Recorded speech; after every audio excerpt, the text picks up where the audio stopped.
കർത്താവേ, നീ എൻ്റെ ദൈവമാകുന്നു. ഞാൻ നിന്നെ പുകഴ്ത്തും. ഞാൻ നിൻ്റെ നാമത്തെ സ്തുതിക്കും. നീ അത്ഭുതമേറിയ പണ്ടേയുള്ള ആലോചനകളെ വിശ്വസ്തയോടും സത്യത്തോടും കൂടെ അനുഷ്ഠിച്ചിരിക്കുന്നുവല്ലോ. യെശയ്യാ പ്രവചനം 25-ാം അധ്യായത്തിലെ 1-ാമത്തെ തിരുവചനം. ഇവിടെ പ്രവാചകൻ ദൈവമഹത്വം പ്രഘോഷിക്കുകയാണ്. കർത്താവേ, നീ എൻ്റെ ദൈവമാകുന്നു. ഇത് എൻ്റെയും നിങ്ങളുടെയും നിത്യധ്യാനവും നമ്മുടെ അധരം നിരന്തരം സംസാരിക്കുന്ന സാക്ഷ്യവചനവുമാകണം. കർത്താവേ, നീ എൻ്റെ ദൈവമാകുന്നു. ആകയാൽ ഞാൻ നിന്നെ പുകഴ്ത്തും. ഞാൻ നിൻ്റെ നാമത്തെ സ്തുതിക്കും.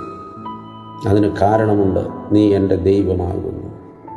നീ അത്ഭുതമേറിയ പണ്ടേയുള്ള ആലോചനകളെ വിശ്വസ്തയോടും സത്യത്തോടും കൂടെ അനുഷ്ഠിച്ചു.